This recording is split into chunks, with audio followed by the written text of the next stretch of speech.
Suscríbete a nuestro canal TVC Play y activa las notificaciones.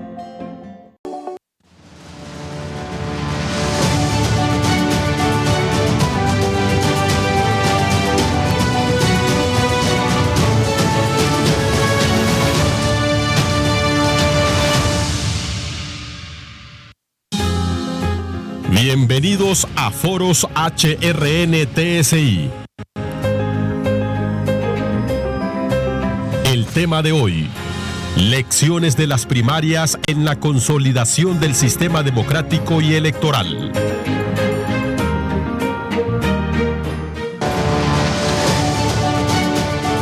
Bienvenidos. Qué gusto de nuevo estar con ustedes en Foros HRN-TSI con un tema de trascendental importancia.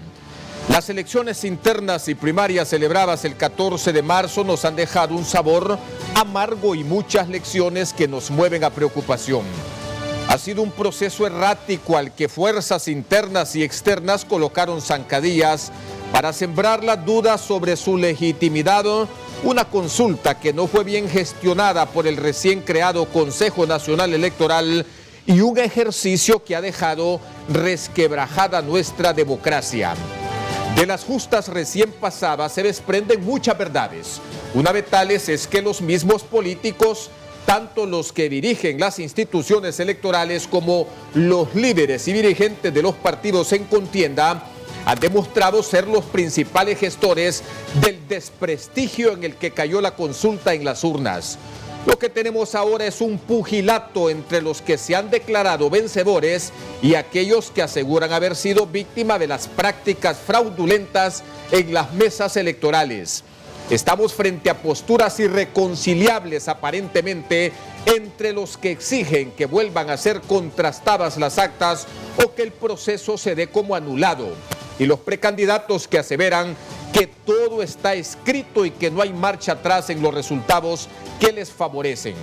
Para desgracia de la democracia hondureña, los partidos políticos han salido desgastados del ejercicio del 14 de marzo y sus líderes y dirigentes metidos en una lucha sin sentido entre los que ellos llaman el bien y el mal, una batalla entre honestos y criminales. Hoy más que nunca los ciudadanos hondureños estamos llamados a formar un solo bloque para exigir a los políticos rendición de cuentas y respeto a la voluntad del pueblo, porque en un Estado de Derecho y en una democracia participativa como la que aspiramos a que sea profundizada en Honduras, la voz de las mayorías es la que debe ser escuchada. Nuestro contexto para introducir el tema que hoy abordaremos en Foros HRN-TSI. Mi querida Jackie, ¿qué tal? ¿Cómo están? Es un gusto estar con usted a 2 semanas de haberse realizado este proceso electoral primario e interno, elecciones atípicas. Tenemos un panel de lujo. Vamos a darle la bienvenida a la exrectora de la Universidad Nacional Autónoma de Honduras, Julieta Castellanos. Gracias por estar con nosotros. Un saludo especial a todos, a todas. Es un honor también compartir este espacio con ustedes, con los invitados también y con el público hondureño. Muchas gracias. El honor es nuestro. También le damos la bienvenida al embajador de España en Honduras, Guillermo Kirkpatrick. Gracias por estar con nosotros. Un saludo, Jackie, un saludo, Juan Carlos. Muchas gracias por contar conmigo, por invitarme a compartir estos minutos, este rato con ustedes y con la audiencia. Gracias a usted. Tenemos también a el analista político electoral Denis Gómez. Bienvenido. Muy buenas a ustedes, a los contertulios de esta mañana y también a su audiencia a nivel nacional e internacional por los diversos medios de difusión que en este momento están al servicio de la cadena de radio y de la corporación, que en este caso tiene a bien abrir este espacio para encontrar esas lecciones que son necesarias y ojalá puedan ser herramientas para hacer una mejora continua en el proceso electoral. Bueno, gracias. Ya los introdujo Jackie y vamos de inmediato a comenzar con la licenciada Julieta Castellanos, ex rectora de la Universidad Nacional Autónoma de Honduras. Licenciada Castellanos, ha sido el proceso electoral en el que la institucionalidad, el sistema más le ha quedado a deber al país, a la población hondureña. ¿Cuál es su lectura de lo que han sido estos comicios primarios? Buenos días, señora rectora o ex rectora. Si vemos estos 40 años de procesos electorales y de construcción de institucionalidad, de participación ciudadana y de desempeño de los partidos políticos en los procesos electorales, yo dudo en llamarle que estamos frente a un proceso de consolidación de la democracia. Creo que más bien estamos viviendo un problema de gran incertidumbre sobre el futuro, no solamente de la democracia, sino de los procesos electorales. Si vemos el desempeño de la ciudadanía o el compromiso de la ciudadanía, nosotros venimos de una participación del 81% del electorado en las primeras elecciones de 1980, de 84% de participación en 1985, que fue la más alta participación, y de un 54.3% en el año 2017. Lo que significa que la ciudadanía ha ido perdiendo ese encanto o ese interés o la confianza o creer que las elecciones son el proceso mediante el cual el país tiene la oportunidad de cambiar de rumbo. Por lo tanto, esto parece que no le ha preocupado a los políticos estar gobernando con una participación electoral tan baja. Si vemos el desempeño institucional, ha habido crisis en todos los procesos. En el 85 tuvimos una crisis que fue fuerte y que se resolvió por los acuerdos políticos. El año 2009 fue la crisis de ruptura quizás más grande de los 40 años, y esa crisis de ruptura no llevó a la construcción de una nueva institucionalidad. Y tenemos las mismas instituciones, probablemente se han creado otras, pero dentro de la misma lógica de funcionamiento. Instituciones atrapadas por los partidos políticos, donde no son instituciones del Estado. Y si vemos los partidos políticos también, tenemos nuevos partidos políticos, pero una gran dispersión, sin un paradigma diferente. Los tres partidos que participaron en este proceso electoral tienen un nivel de fragmentación, sobre todo el partido más nuevo, que es Libre, tiene un nivel de fragmentación muy grande. Y por lo tanto, este proceso electoral ha dejado en evidencia esas fragmentaciones. No son partidos hegemónicos. Creo que el partido más hegemónico es el Partido Nacional. No es que no tenga, digamos, divisiones, pero es más la cohesión interna de este partido. Entonces estamos frente a una dispersión. Estamos frente a una fragmentación que no significa diferentes posturas. ¿Y por qué no significa diferentes posiciones o una opción u otras opciones? Porque vimos en la creación de los órganos electorales la misma lógica de distribución por cuotas de poder, la misma politización en la distribución de los cargos, y la confrontación de los partidos llegó a la confrontación también de los representantes, de sus representantes en los órganos electorales. Y así tuvimos que no se pudieron poner de acuerdo en todo el tiempo que tuvieron, y una semana antes estaban tomando decisiones disposiciones que debieron tomar 2 meses antes para dar certeza y para dar estabilidad, que más bien crearon incertidumbre. Entonces, si las condiciones de este proceso electoral van a ser las mismas de noviembre, vamos a estar frente a unas elecciones que van a ser de mayor violencia, porque ahora hemos tenido una confrontación intrapartidaria al interior de cada partido. En noviembre va a ser el poder, la cuota de poder del Estado, lo que se van a disputar, una confrontación extrapartidaria entre partidos políticos. Bueno, Muchas gracias. Bastante serio lo que está diciendo la exrectora Julieta Castellanos. Y tenemos aquí al embajador de España en Honduras y no podemos no preguntarle de qué forma se ha gestado el apoyo de España a Honduras, ese apoyo a través de diversas líneas de cooperación. ¿Usted cree que le ha dado institucionalidad democrática a nuestro país este apoyo?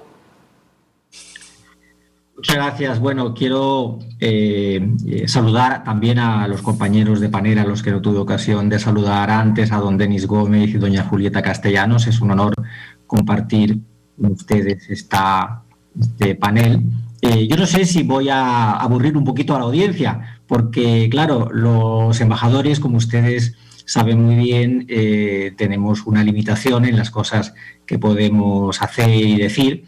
Y uno de los principios siempre del trabajo de los embajadores es el del respeto máximo por la institucionalidad en los asuntos internos. Y nosotros, de acuerdo a la Convención de Viena, evidentemente podemos seguir la actualidad de lo que pasa en los países e informar a nuestras capitales, pero nosotros siempre tenemos que ser muy cuidadosos en las intervenciones públicas en cuanto a declaraciones, opiniones que podamos emitir, sobre todo en procesos electorales, en plenas etapas electorales, como estamos ahora. Entonces, yo sí que quería empezar mis palabras pues señalando eso, que yo no voy a poder, evidentemente, entrar en detalles de lo que es el proceso electoral, pero sí que voy a hablar de lo que es el fortalecimiento institucional. España ha trabajado mucho en la línea de fortalecimiento institucional en su cooperación desde hace más de 30 años y lo hemos venido haciendo recientemente tanto bilateralmente como a través de las organizaciones internacionales a las que participamos, sobre todo a través de la Unión Europea.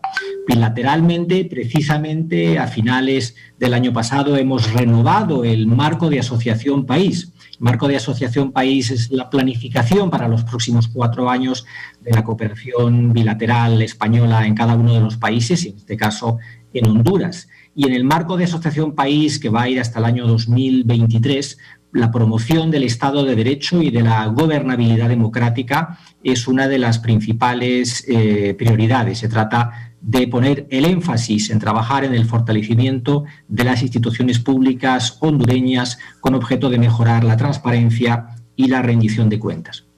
Como decía, también trabajamos a través de la Unión Europea. La Agencia Española de Cooperación Internacional y para el Desarrollo ha estado ejecutando numerosos programas de fortalecimiento institucional a través de la cooperación delegada con fondos de la Unión Europea. Hemos trabajado el área de la justicia a través del programa Eurojusticia y lo vamos a seguir haciendo también bilateral en los próximos años. También hemos apoyado al Ministerio Público. Que tenemos pendiente dentro de muy pocos días al del país para inaugurar junto con representantes de la Fiscalía una nueva Fiscalía de Ética. Estamos a una área muy importante, un reconocimiento del país, que haya instituciones, en este caso judiciales, de las también con la Unión Europea, con delegada a fondos de la Unión Europea, estamos estableciendo una escuela de alta gerencia de público. Esta escuela lo que busca es formar funcionarios que sean auténticos profesionales y que puedan ser servidores del Estado independientemente de los vaivenes políticos que puede haber cada 4 años, ¿no? Son todas prioridades muy importantes que estamos trabajando bilateralmente también a través de la Unión Europea.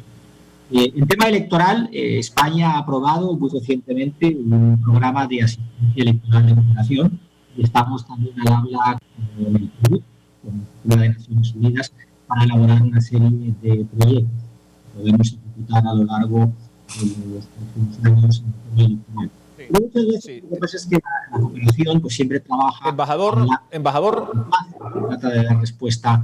Embajador, tenemos ahí un problemita en el audio que vamos a tratar de superarlo. Tenemos un problemita en el aire para tratar de superarlo. En esta parte final de la intervención del señor embajador teníamos ahí un problema que lo vamos a superar, Denis, qué gusto que esté con nosotros. Decíamos al inicio en la introducción que muchos aquí coincidimos, muchos hemos coincidido en que hemos estado frente a un proceso electoral errático, que ha sembrado de dudas la legitimidad de la institucionalidad, que ha sembrado de dudas la institucionalidad, porque también percibimos que esta institucionalidad electoral no ha sido bien gestionada desde el CNE. ¿Qué lectura como experto, como analista electoral hace usted de lo que han sido estos comicios primarios?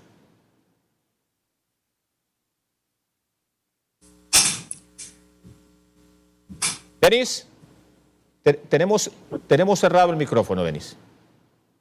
Perdón, Sí, los sí. problemas de la nueva realidad, de la normalidad.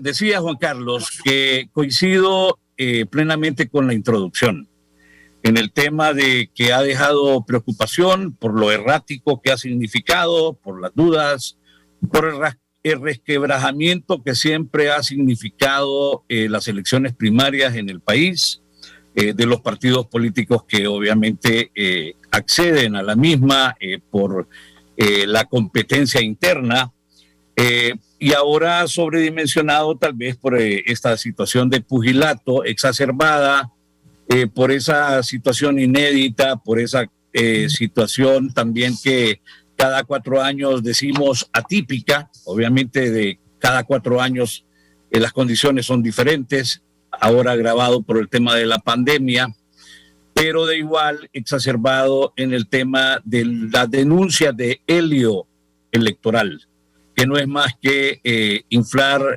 las urnas con votos, y si no es de esa manera, obviamente las famosas actas electorales que han servido para la situación que nos ocupa en cuanto a denuncias de fraude electoral. Y también en esa introducción ustedes han hablado de la necesidad que tiene la población en general, organizaciones civiles y también no civiles, el ciudadano común, considerando que finalmente las elecciones primarias, como las elecciones generales, que forman un solo componente de elecciones en Honduras, son financiadas a través del Estado, y por lo tanto hay una máxima que indica que lo público debe ser público, que se deben rendir cuentas y que obviamente debe siempre buscarse la valoración en relación a lo que se recibe de esa enorme erogación para que sea una inversión y no necesariamente un gasto, hablando en el término económico-financiero. Entonces, esta elección tiene 2 ámbitos para mí. En el ámbito político, pues se saca desde el ámbito político. ¿En qué sentido? Aparecen los fantasmas, aparecieron muchas versiones, como ustedes también lo identificaron en la introducción, donde empezaron a minarlo tanto desde la parte externa como de la parte interna. Seguimos navegando contra la inconsistencia que tienen los gobiernos le voy a mencionar yo desde el 2005 o 2006 más bien, 2006, cuando empieza el tema de la situación de los famosos fondos para las elecciones. Entonces, desde el punto de vista político, se avanza, se pasa, pero desde el punto de vista técnico, continuamos en una versión, en una réplica del año 2017 de un concepto que dejó la misión de observación de la OEA. Hemos observado un proceso de baja calidad técnica y hoy en elecciones primarias, reitero, tiene su versión propia del 2021, pero es una réplica agravada. crea incertidumbre. Sí, como nunca ha sido un proceso electoral primario donde ha reinado la incertidumbre, donde la gestión de la alta dirección a nivel del ente rector electoral, constitucionalmente hablando, ha sido un enfoque más político, sectario, en detrimento, reitero, de la parte técnica. Por lo tanto, el proceso primario entonces no ha abonado a dar una respuesta positiva en relación a esa declaración del 2007. Las denuncias de fraude electoral, reitero por segunda ocasión, en relación al uso de helio, como yo le he llamado particularmente, que no es más que inflar las urnas, ¿verdad?, para tratar de darle vuelta o de modificar la votación y el deseo del elector.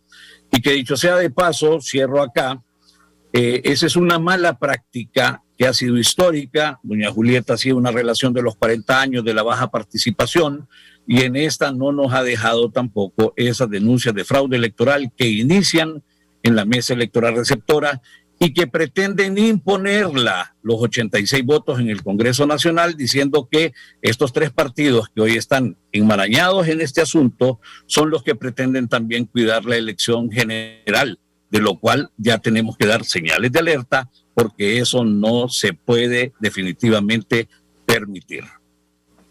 Perfecto, Denis. Gracias, Denis. Bueno, tenemos que hacer nuestra primera pausa. Bueno, acuña ya Denis Gómez un nuevo, pero nada envidiable término, ¿verdad? Lo del helio. Que sería un término electorero en este caso, helio electoral. Bueno, hacemos nuestra primera pausa aquí en el foro y seguimos con nuestros invitados especiales, doña Julieta Castellanos, don Guillermo Kirkpatrick y don Denis Gómez.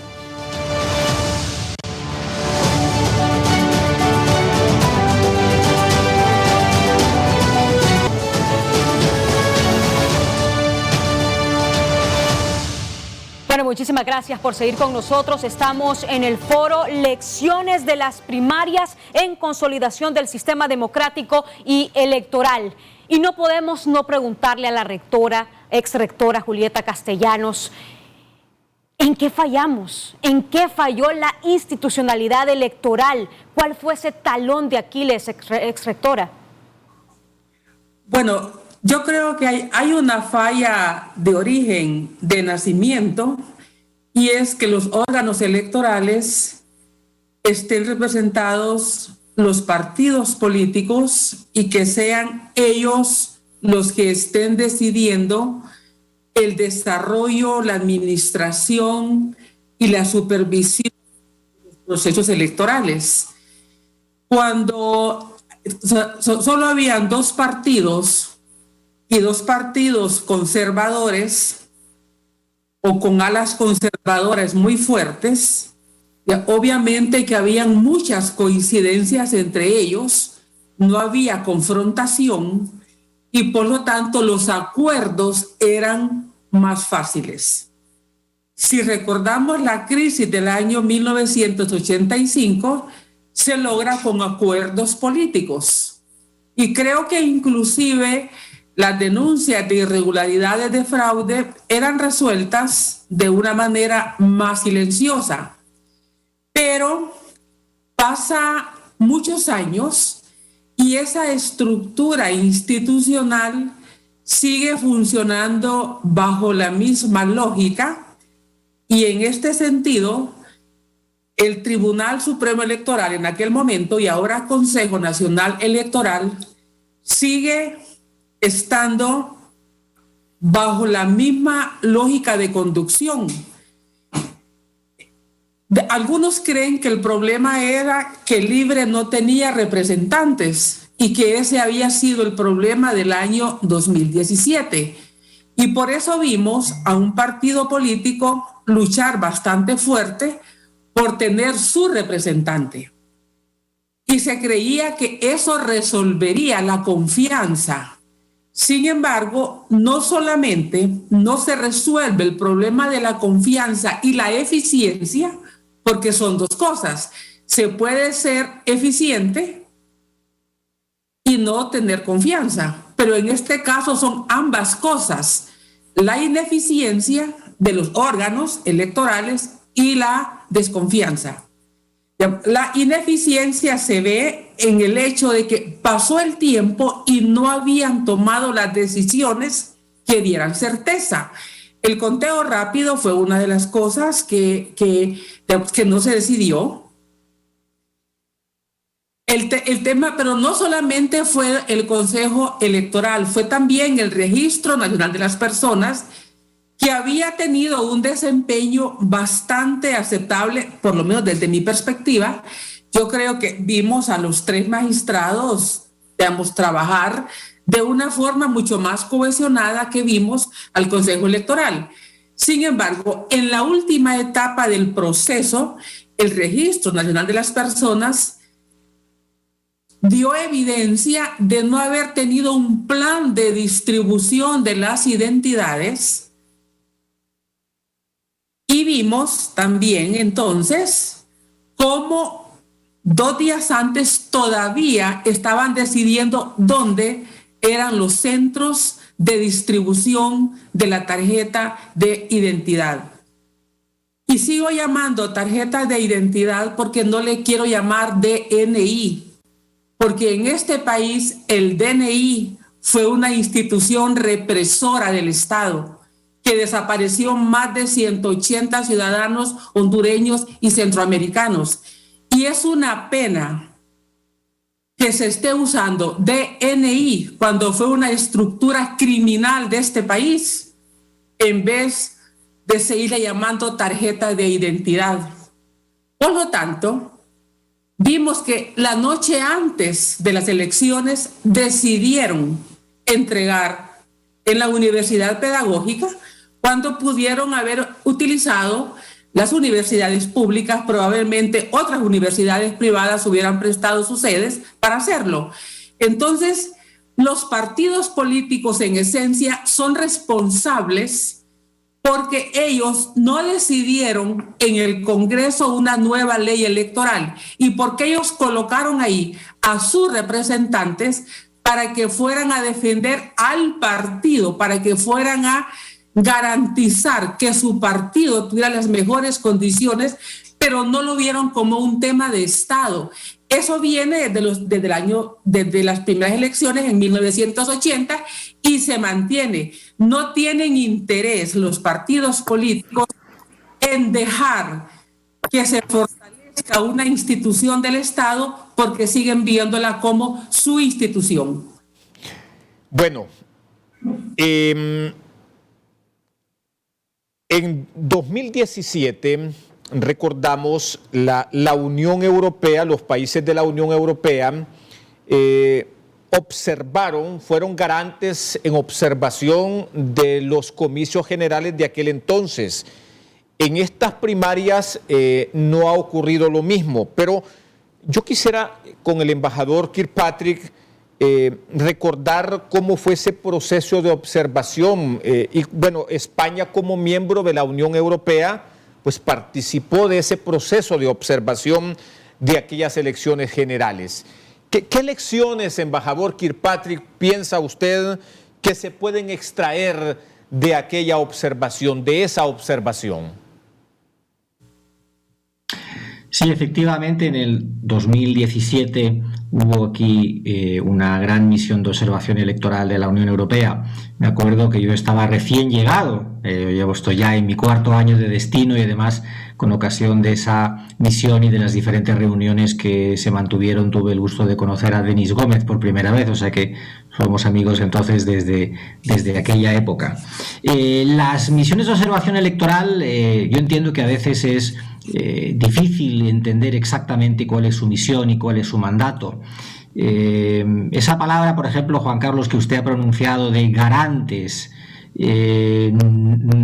no es correcta. O sea, las misiones de observación electoral no son garantes de ningún proceso electoral.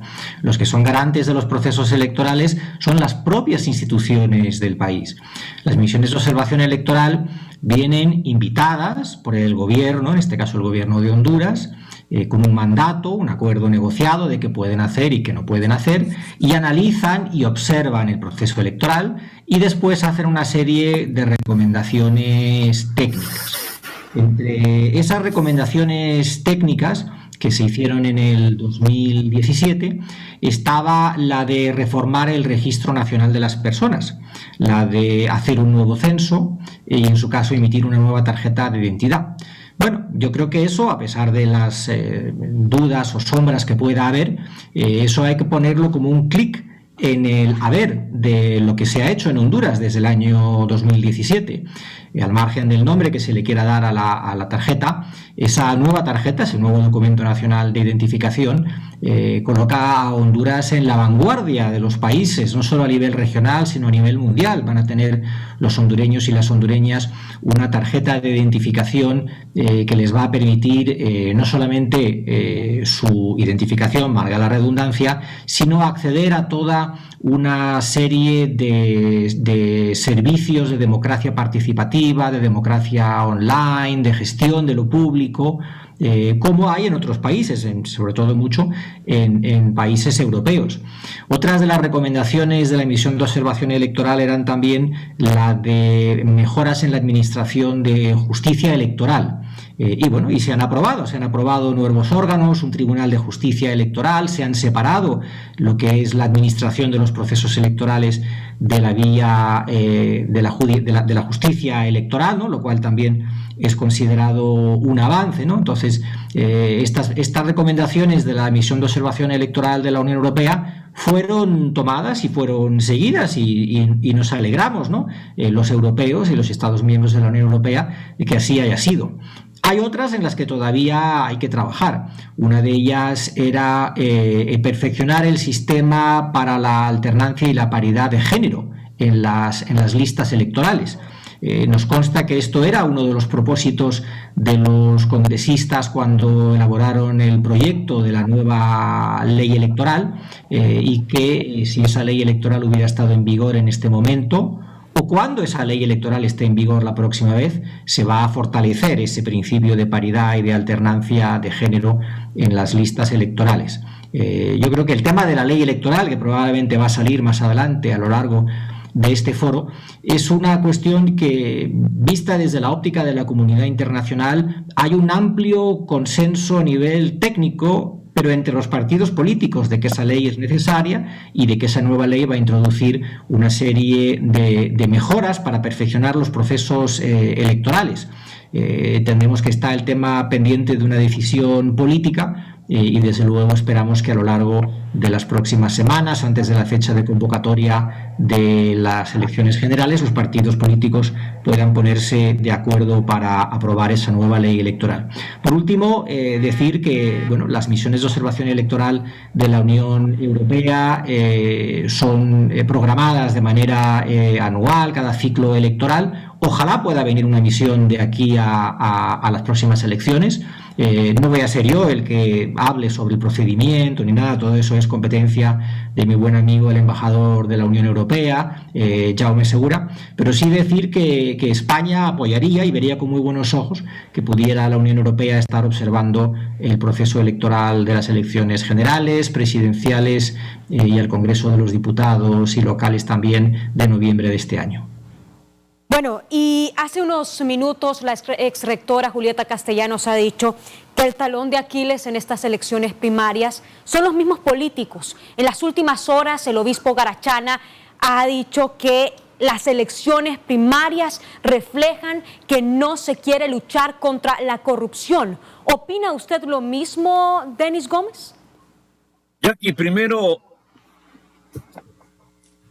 quiero mencionar algunos detalles que ha dicho la rectora. Completamente de acuerdo que los problemas son de origen, pero el primer origen es el artículo 274 constitucional. Somos el único país en el mundo donde las Fuerzas Armadas de Honduras tienen tal atribución democrática. Eso indica que no se pensó en la institucionalidad nunca y tampoco se ha hecho ningún esfuerzo. La crisis del 2017 no es de generación espontánea. Es todo un acumulo de desaciertos desde el regreso a la vida democrática que se exacerba y se rebalsa en el 2017 y que hoy, a la hora, fecha y día en que estamos en este foro, creo yo, no hemos dado una respuesta concreta. Seguimos entonces en ese punto con estas declaraciones del señor Garachana. Él es el representante de la Conferencia Episcopal de Honduras. Allá en el 2018 ellos publicaron un documento que se llamó Rehabilitar la Democracia. No estamos haciendo esfuerzos por rehabilitar la democracia. La oportunidad de hacer reformas profundas e históricas pasó de largo. Aquí vino la gente de la OEA para trabajar en la arquitectura del sistema, pero se les olvidó que la arquitectura se complementa con la parte de la ingeniería, porque no siempre lo que está diseñado desde la parte arquitectónica es funcional, y para eso se ocupa ingeniería electoral, para que los procesos fluyan, para que ese plan de acción y ese plan de contingencia que tiene que ir con el plan de acción no le haya fallado a un RNP que prometió una base registral del proyecto Identifícate, que salió finalmente peor que el Censo Nacional Electoral, que está en la ley electoral vigente y que fue satanizado al 100 por 1, pero el resultado de esa promesa no se cumplió. En relación entonces de nuevo, de la lucha contra la corrupción, bueno, vea, si la lucha contra la corrupción en el país no es real, es ficción. Y nosotros somos un pueblo que vive en mucha ficción. Nos ocupa, pero también nos preocupa. Hay un binomio aquí que se llama corrupción e impunidad. El tema de la denuncia de fraude electoral, yo sigo con detenimiento y hoy sí va a haber lucha contra el fraude, pero el sistema de justicia en el país de manera general y con aplicación en el tema electoral también está bajo un sistema de binomio que se llama corrupción, pero también impunidad. No conozco a nadie durante mi ingreso al tema político electoral hondureño que por violentar la Constitución o pretender violentarla o por hacer delitos de fraude electoral esté en este momento condenado a una pena. No conozco absolutamente a nadie. Eso se llama corrupción e impunidad. Entonces, y el tema de que las personas vengan a elección y decidan por personas que han sido sindicadas en el partido político de gobierno, pero también en otros que están ahí en la competencia, por efecto de algunas situaciones reñidas de repente con las buenas costumbres, eso obedece a una parte de educación democrática que todavía es un rezago en el país. En ese sentido, entonces, válida la observación de Monseñor Garachana. Hay que retomar de nuevo y hay que releer, como dicen los sociólogos, doña Julieta, por el caso de la relectura de ese comunicado, de ese pronunciamiento que dice rehabilitar la democracia, porque hemos hecho poco, al grado que las reformas profundas e históricas son tan reales como que en este momento estemos hablando de que en septiembre próximo aparecerá un papel moneda con denominación de 1000 lempiras. Así, de cierto, así de válido, porque el abordaje ha sido eminentemente político. Ha habido poco interés por el tema de lo técnico y empecemos por combatir esta corrupción e impunidad, a ver si es cierto que finalmente el Ministerio Público puede procesar a personas que han violentado la voluntad del elector a través de esta manipulación de votos y de actas. Al final del día, gracias Denis, al final del día, doctora Castellanos, y usted casi que lo insinuaba en la respuesta a la pregunta anterior, al final del día a los partidos políticos, a la clase política hondureña le conviene el caos, fomentan el caos porque les reditúa dividendos esta anarquía electoral, esta incertidumbre electoral. Definitivamente que no haya una nueva ley electoral que redefina las relaciones entre las instituciones y los partidos y entre la sociedad y los partidos políticos ayuda a que se mantengan los mismos grupos hegemónicos que podemos definirlo a veces como minorías, pero círculos con mucho poder. Cada vez los partidos son más estrechos en sus círculos de poder y por eso es que algunos se fragmentan más. Para el caso, insisto en que los partidos políticos actualmente no significa que más partidos o que estén más fragmentados sea más democracia.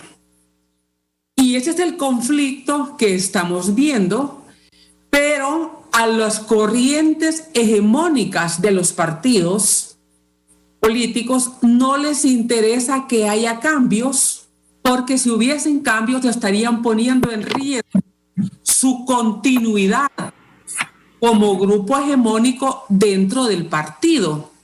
Y por eso es que las alianzas en el Congreso Nacional son alianzas de los grupos hegemónicos.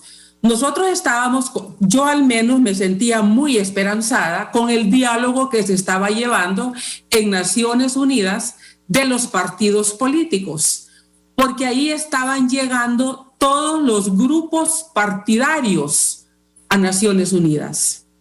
Sin embargo, eso no convenía a los partidos políticos hegemónicos, a las hegemonías de los partidos, y sacan el diálogo de Naciones Unidas y se va el presidente del Congreso, se va a la OEA y el diálogo termina. Y en vez de un diálogo con los partidos, con sus diferentes grupos partidarios, se convirtió en una negociación entre los grupos hegemónicos de los tres partidos políticos, de los tres. Y digo de los tres porque hay que estar claro que con el peso parlamentario que tiene el Partido Nacional en el Congreso Nacional, con 61 diputados, ninguna reforma pasa si ese partido no quiere que pase, porque tienen los votos suficientes para detenerlo. Pero tampoco vimos a los otros partidos impulsando reformas y negociando como negocian los parlamentarios en otros países. El Partido Nacional quiere X y Y planteamiento, está bien, lo apoyamos a cambio de reformas electorales. Sí vimos a un Partido Libre muy activo y muy fuerte pidiendo una cuota de poder, pero hemos visto que esa cuota de poder no ha resuelto el problema de credibilidad ni de eficacia en el Consejo Nacional Electoral. Bueno, exrectora, ya que usted tocó el tema del diálogo político, ese famoso diálogo político en donde estuvo usted, embajador, estuvo también el señor Garafulik, ¿qué ha dejado a Honduras? ¿Qué ha dejado al país y a la institucionalidad hondureña este diálogo político que sostuvieron expertos de su nivel? Sí, efectivamente, yo creo que ese diálogo político fue muy importante en el contexto de lo que era la situación en Honduras a finales del año 2017 y durante todo el año 2018, ¿no? Hay que recordar la situación en la que estábamos, ¿no? Después había habido un escenario de protestas en las calles, en torno a los hechos electorales del año 2017 y había sobre todo un bloqueo político en el sentido de que las diferentes fuerzas que se habían presentado a las elecciones y los líderes que habían concurrido, los candidatos presidenciales, después del proceso electoral no se comunicaban, no había ese proceso que menciona la doctora Castellanos, que pasa mucho en muchos países, y es que pues, en una democracia representativa los partidos políticos que obtienen el mayor respaldo electoral de la población, entre ellos son los que tienen, digamos, esa legitimidad para luego negociar y resolver los problemas de la población. Entonces el diálogo tuvo, bajo la mediación de Naciones Unidas, y yo tuve el privilegio de poder acompañar todo ese proceso, la primera virtud de que consiguió sentar en una mesa a los representantes de esas tres grandes candidaturas, de manera que las cosas que se quisieran decir o las diferencias que pudieran tener las pudieran solventar hablando y no manifestándose en las calles. Yo creo que eso fue la primera ventaja que tuvo. Luego, durante todo el proceso del año 2018, esas fuerzas políticas fueron construyendo consensos. A diferencia de otros procesos, esto no fue un proceso en el que la comunidad internacional vino con un grupo de expertos y analizó la situación y les dijo: mire, estas son nuestras recomendaciones, esto es lo que ustedes deberían hacer. No, ese diálogo político lo construyeron los hondureños. Naciones Unidas, con el acompañamiento de España, lo único que hizo fue mediar, facilitar, ayudar, acompañar ese proceso, pero fueron las diferentes fuerzas políticas presentes ahí las que alcanzaron esos consensos a nivel técnico. Esos consensos a nivel técnico siguen estando ahí, muchos de ellos siguen siendo objeto de debate, muchos de ellos fueron alabados incluso por los expertos en materia de derechos humanos, todo el capítulo de derechos humanos que tenían esos consensos, y yo veo en las fuerzas políticas, en los planteamientos que tienen en un lado y en otro del espectro político, muchas de las cosas que en ese momento se pudieron alcanzar. Bueno, ese trabajo está hecho, está ahí, y bueno, ojalá a lo largo de los próximos años, pues parte de lo que en ese momento se acordó a nivel técnico pueda ser retomado y pueda ser convertido en normativa nueva. A propósito de esto que resaltaba el señor embajador don Guillermo Kirkpatrick y lo que refería también la doctora Castellanos, porque vean, hay un dicho que reza que por la víspera se conoce la fiesta, y las lecciones que este proceso primario va a dejar marcarán sin duda una hoja de ruta de aquí a las generales. ¿Qué cosas, don Denis Gómez, tendrán que cambiar? ¿Cómo transparentar no ya este proceso primario que hemos vivido los hondureños? ¿Cómo transparentar el sistema y el proceso para que lo que se nos venga en noviembre del 2021, del 29 de noviembre del 2021, no sea más de lo mismo, pues? No sea algo sobre lo cual presagia la licenciada Castellanos y otros sectores que están preocupados, que nos dicen: miren, lo que puede ocurrir el 29 de noviembre es peligroso para Honduras, peligroso para Honduras. Don Denis. Bueno, primero debo referirme que el principio limitante de la democracia es que las minorías cuentan, Juan Carlos. Y eso se ha invisibilizado, se niega a la saciedad, que nos lleva al tema de que por muy buena que sea la propuesta de un partido político en minoría en el Congreso Nacional de la República, haciendo la aclaración también que en el término político electoral minoría no es un término peyorativo, sino es un término técnico que implica que el volumen de apoyo electoral no es como los históricos longevos, centenarios, y que se denominan además mayorías. En ese proceso nosotros lo que hemos tenido es más negociaciones que diálogo en el país.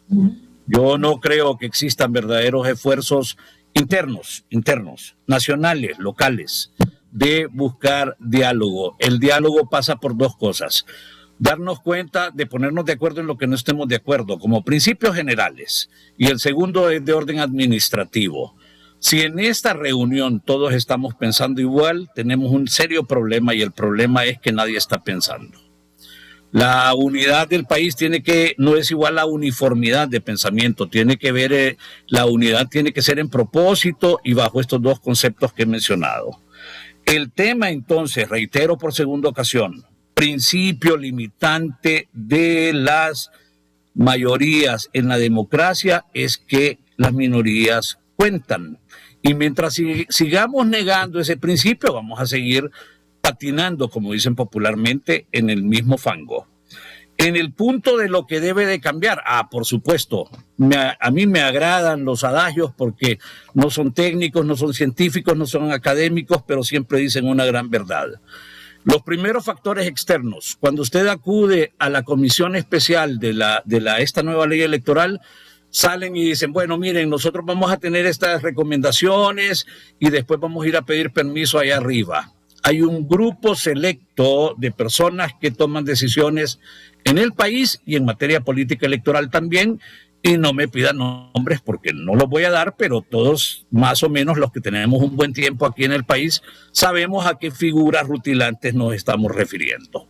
Segundo, es necesario el cambio de modelo de gestión pública que hay en el Consejo Nacional Electoral. Consejo Nacional Electoral, no Consejo Nacional Electoral nacionalista, ni libre ni liberal, Consejo Electoral Nacional. Y va a pasar por la capacidad de autocrítica de las personas que están ahí, y va a pasar por la capacidad de desaprender y de aprender, y también por la capacidad de ser tolerantes, Juan Carlos. Muy bien, Denise. Bueno, nos vamos con esto a una pausa, pero cuando regresemos tenemos más del análisis de la exrectora Julieta Castellanos, también del embajador de España en Honduras, Guillermo Kirkpatrick, y también el analista político electoral Denis Gómez. Ya regresamos.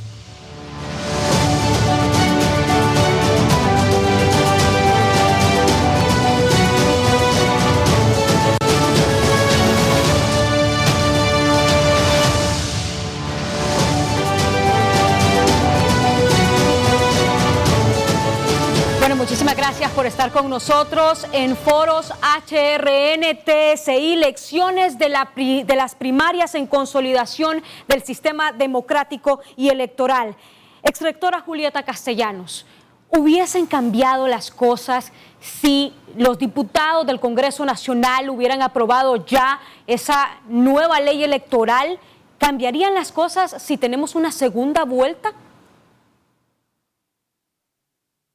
La segunda vuelta es un proceso que es necesario, obviamente, porque cuando un presidente es electo con el 30%, 35% del electorado, obviamente es un presidente de minorías.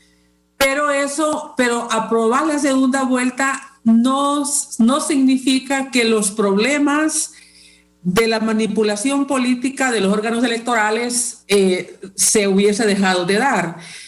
No significa la desconfianza o la confianza que no se ha construido. O sea, una cosa es las reformas que se necesitan, y entre ellas figura la segunda vuelta, obviamente, porque eso daría posibilidad de que el gobierno que salga electo, que el ejecutivo sea más representativo de diversos sectores.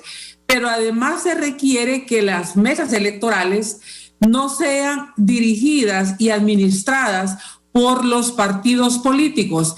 Se requiere que los magistrados o los consejeros del Consejo Electoral no sean obedientes ni subordinados a su partido político, sino que se atengan al mandato que les da la ley, que sancionen a aquellos candidatos que no cumplen con la ley, que sancionen a aquellos candidatos que hacen campañas anticipadas, que los otros órganos, digamos, fiscalizadores también persigan los fondos de los que usan en las campañas.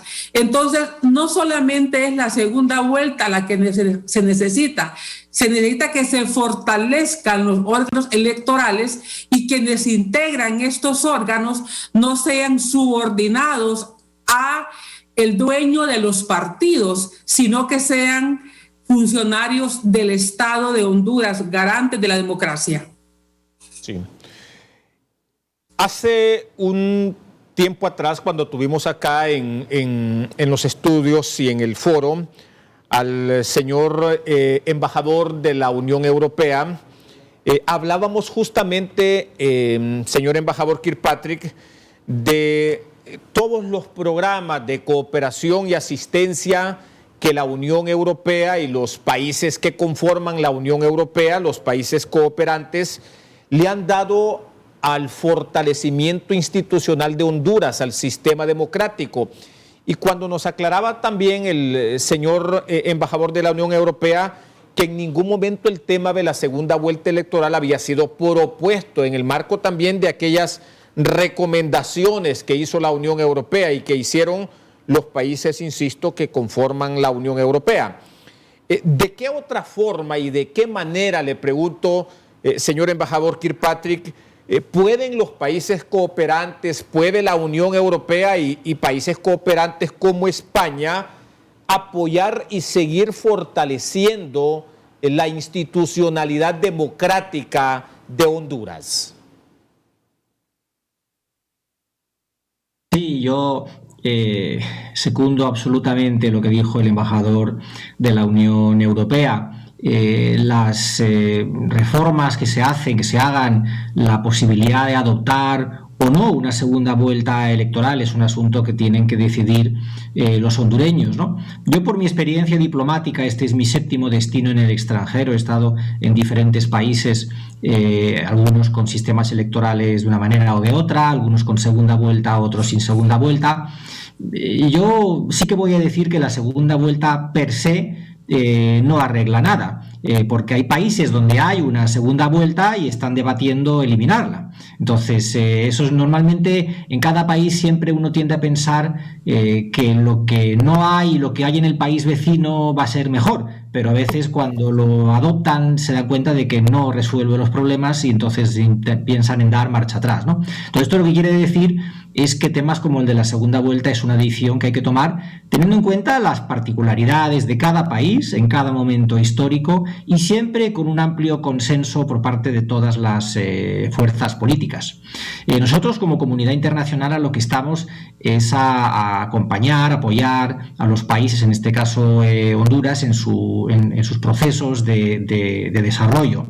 Y en tal sentido lo hacemos a través de nuestros instrumentos de la cooperación. Ya he mencionado antes la renovación del nuevo marco de asociación país para los próximos 4 años de la cooperación, con diferentes géneros, con diferentes líneas de defensa de derechos humanos, de cambio climático, de fortalecimiento institucional. No voy a repetir todo lo que dije ya en mi primera intervención de las diferentes cosas que vamos a hacer, pero sí que quiero poner muy de relieve lo que fue la visita de Su Majestad la Reina en el mes de diciembre, en unas condiciones complicadas, después el paso de los huracanes Iota en una visita de carácter humanitario en el que España de nuevo reiteró, subrayó su compromiso con Honduras, su apoyo a los hondureños y a las hondureñas y su apuesta por el fortalecimiento institucional.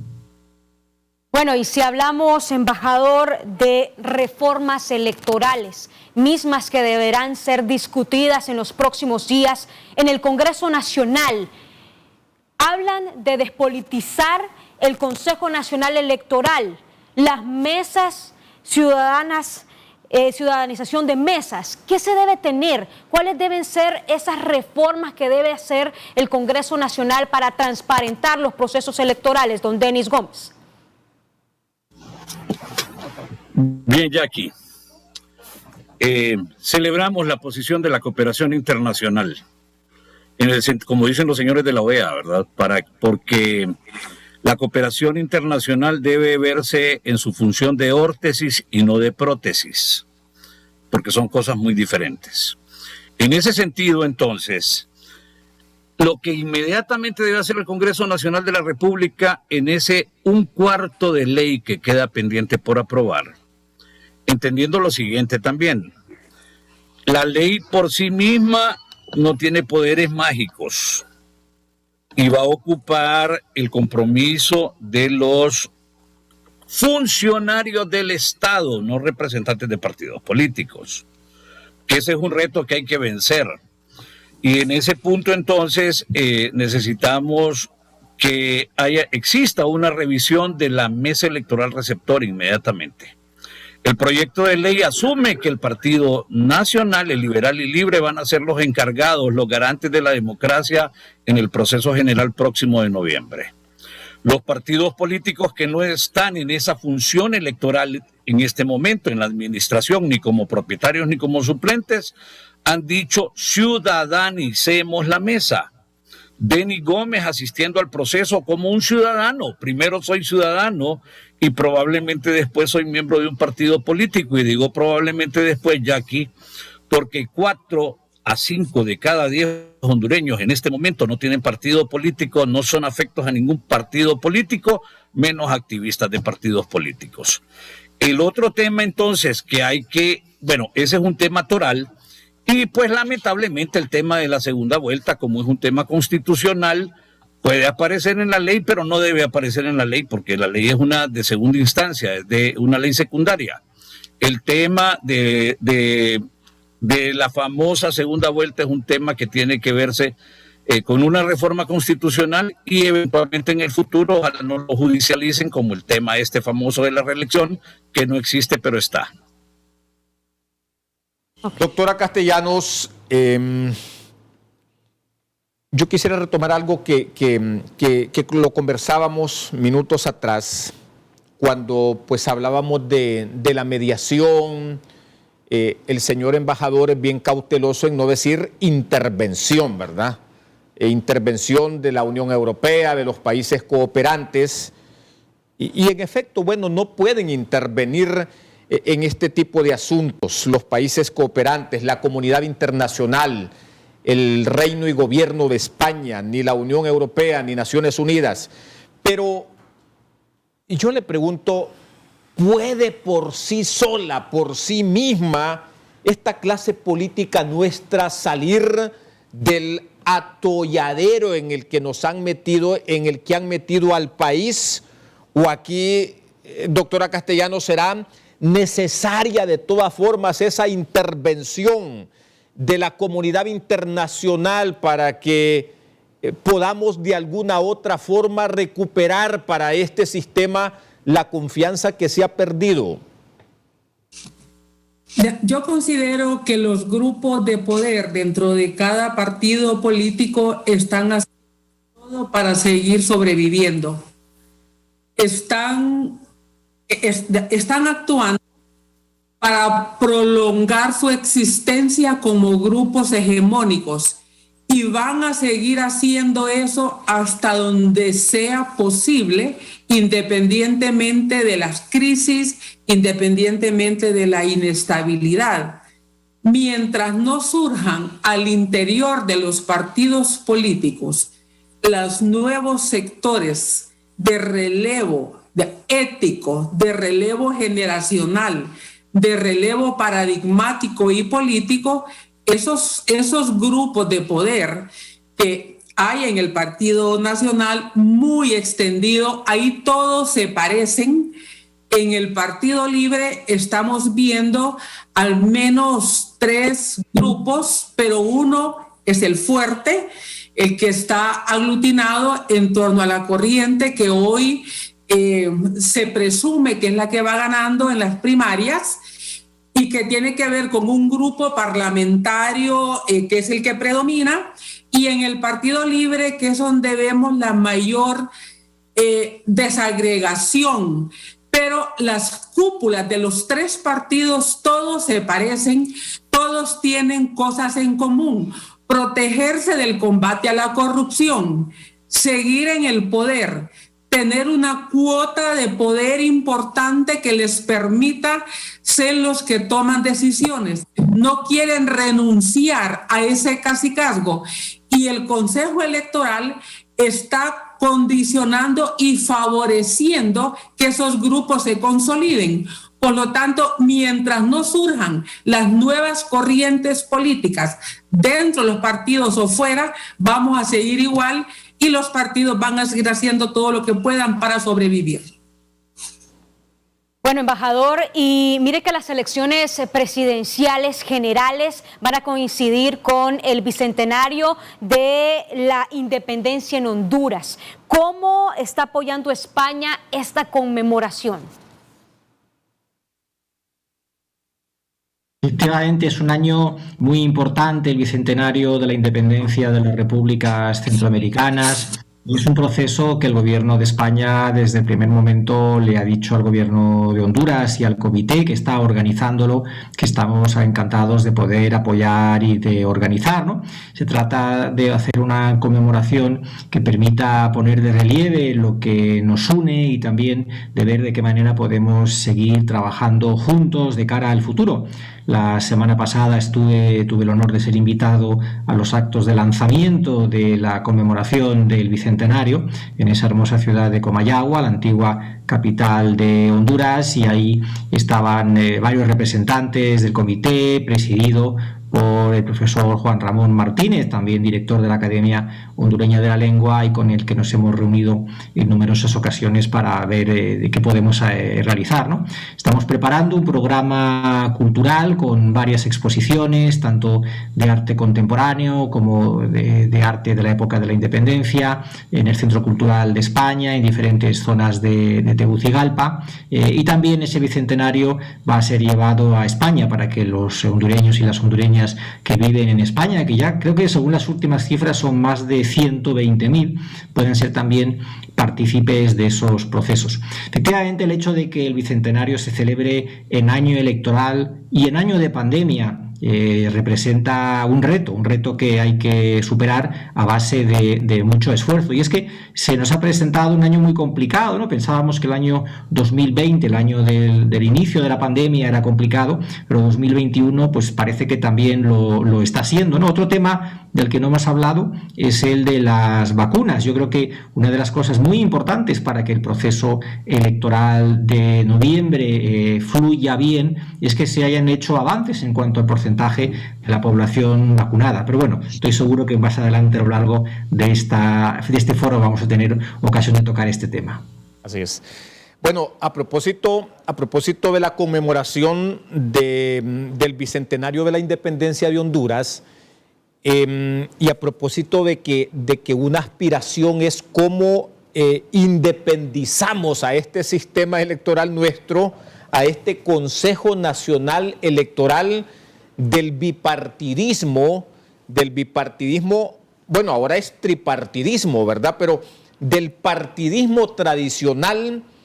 ¿Qué tendrá que pasar para que este Consejo Nacional Electoral, de cara a las elecciones generales, Denis, se pueda independizar de ese partidismo, se pueda independizar de esa clase política que, como bien lo reparaba la señora ex rectora de la Universidad Nacional, sigue matriculado con la clase política, sigue enraizado a ese partidismo tradicional que no lo deja despegar, que no lo deja independizarse? ¿Qué tendremos que hacer? ¿Qué tendrá que hacerse como una garantía para que lo que tengamos el 29 de noviembre no sea, insisto yo, más de lo mismo?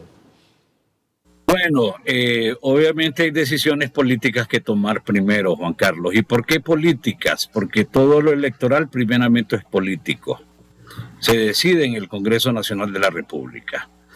Ya se ha mencionado en segmentos anteriores el tema, y yo le denomino agenesia, malformación de origen, que ha sido causado en el sistema electoral hondureño, en el sentido de que ocupamos que funcione un trinomio. ¿Ocupamos una nueva ley electoral con reglas claras? Sí. ¿Ocupamos salir de esa costumbre de que han usado en los últimos años, 2017, 2021, de decir que lo que la ley no prohíbe, lo permite? De decir que el espíritu del legislador significa este tema o este otro tema, de acuerdo a la posible ideologización del sistema político electoral. En ese punto, la decisión política también pasa por los funcionarios que deben responder a los intereses del país, no a los intereses de quienes les colocaron ahí en primera instancia y que doña Julieta ha dicho, los dueños de esos partidos o de esos movimientos, porque hay dos partidos políticos y la facción de uno que han colocado a estas personas ahí, y que es irónico cuando le hacen represalias, porque finalmente ellos obedecieron a los 86 votos mínimos para estar en esa posición. En ese sentido, entonces, la decisión política que los mismos funcionarios electorales de alto rango deben de tomar, pero que probablemente no estén convencidos de hacerlo, pero probablemente estén obligados a cambiar el tema. Como por la víspera se conoce la fiesta, si no hay cambios significativos, si no hay revisión de esa ley electoral en el tema de las juntas receptoras de votos, probablemente estemos destinados a repetir el tema que hoy nos ocupa.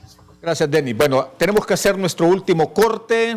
Sigamos aquí y gracias, agradeciéndole también a nuestros invitados. La pausa y seguimos ya en la recta final, en la parte final de este foro aquí en HRN y TCI.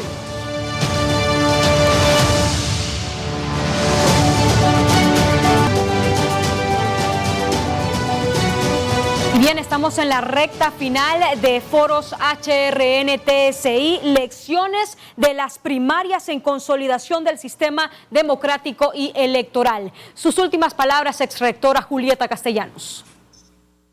Bueno, yo creo que las dirigencias políticas deberían de ver el país que han construido, y digo han construido porque han sido los mayormente responsables, un país con más del 65% de pobreza y pobreza extrema, un país que hoy se está definiendo como un narcoestado, un país que hay una población que emigra forzadamente del país. Yo no sé cómo no sienten pena, cómo no se ruborizan de las noticias internacionales, de lo que pasa en nuestro país, y aspiran a seguir dirigiendo el país en estas condiciones. Han construido la mayor inequidad en estos últimos 40 años. Al mismo tiempo, el sistema político en Honduras ha sido muy eficiente también para que se den en el país grandes concentraciones de riqueza y de poder. Eso no es el resultado de la democracia, o no debería ser el resultado de la democracia. Hay un enorme déficit político, pero el déficit de justicia y el déficit de equidad es mayor también. Así que si aspiran a seguir gobernando, que sea con un cambio de rumbo. Y a nosotros como ciudadanos hay que renovar estos grupos políticos y hay que ver cómo se hace ese planteamiento. Sí. Señor embajador don Guillermo Kirkpatrick, usted está a punto de concluir su misión en Honduras después de 4 años en el país, ¿verdad? ¿Qué nos ha dejado, ya manera también de conclusión, esta misión y esta visión que ha tenido usted al frente de la legación diplomática de España? Hoy más que nunca sentimos una apuesta de España a la institucionalidad hondureña, a la cooperación bilateral. A manera de mensaje y a manera de lecciones como de recomendaciones, ¿qué nos habrá dejado esta misión que usted ha liderado durante estos últimos 4 años? Sí, muchas gracias. Estoy ya en los últimos meses de mi destino aquí y quiero agradecer la hospitalidad de todos los hondureños y las hondureñas que me han tratado muy bien, que me han abierto la puerta de sus casas, que han hablado conmigo. Han sido 4 años realmente de mucho trabajo, pero 4 años también de gran placer de conocer este hermoso país. En estos 4 años, España ha confirmado su apuesta por Honduras, ha confirmado que Honduras sigue siendo un país prioritario para España, tanto en la agenda bilateral, política, como en la agenda de cooperación. Ahí está lo que mencionaba antes de la aprobación del nuevo marco de asociación país y ese importantísimo viaje de Su Majestad la Reina, un viaje humanitario para traer ayuda humanitaria y para traer un mensaje de esperanza a los hondureños y las hondureñas después del paso de los huracanes meseta y iota.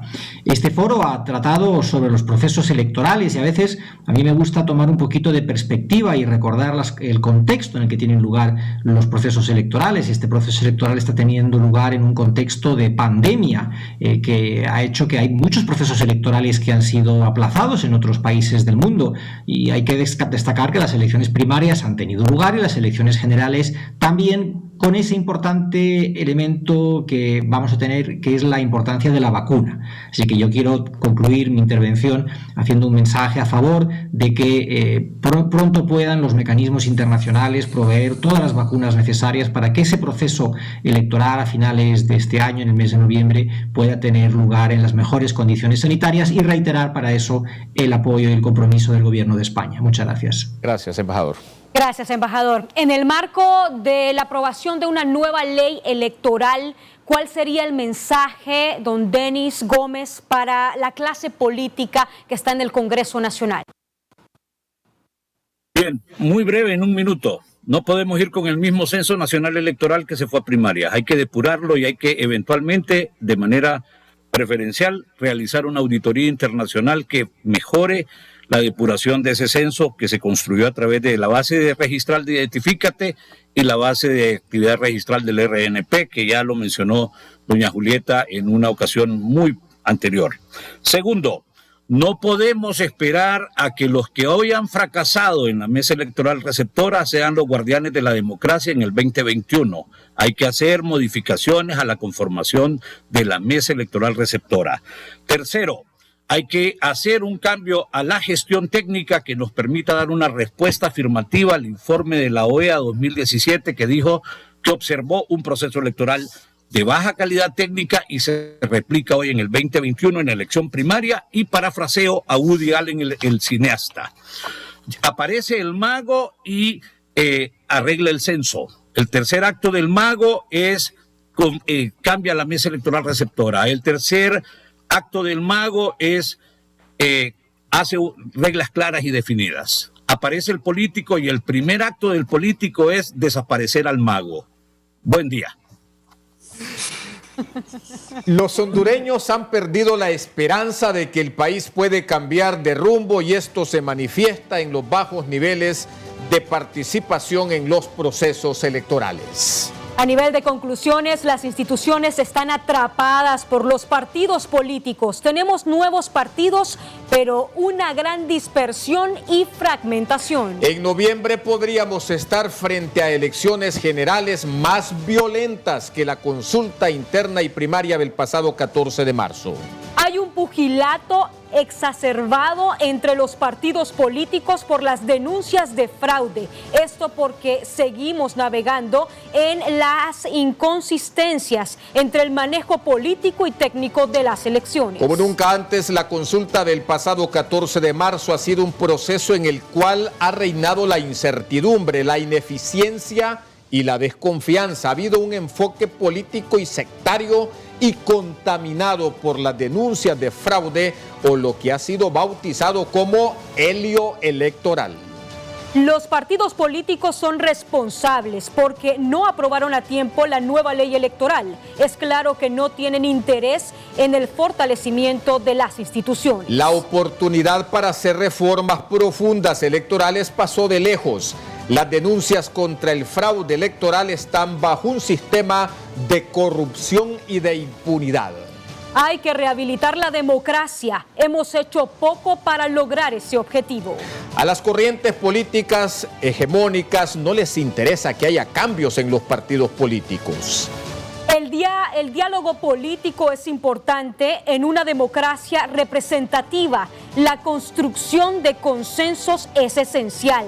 El problema es que no hemos tenido diálogo político, sino negociaciones entre políticos. Y visto lo que ha ocurrido en la consulta interna y primaria del 14 de marzo, está claro que urge un cambio en la gestión de los procesos electorales, un compromiso de la clase política y un reclamo de la ciudadanía para que sea respetado su voluntad en las urnas. Así es, estas fueron nuestras conclusiones del foro Lecciones de las Primarias en Consolidación del Sistema Democrático y Electoral. Muchísimas gracias a la exrectora Julieta Castellanos, también gracias al embajador de España en Honduras, Guillermo Kirkpatrick, y también al analista político electoral Denis Gómez. Y a quienes nos acompañan siempre, a quienes nos van a seguir acompañando, a quienes nos han acompañado en este foro, personal técnico, productores y sobre todo a ese inmenso y prestigioso público y auditorio que tenemos. Gracias, si será ya aquí. Hasta la próxima. Hasta la próxima.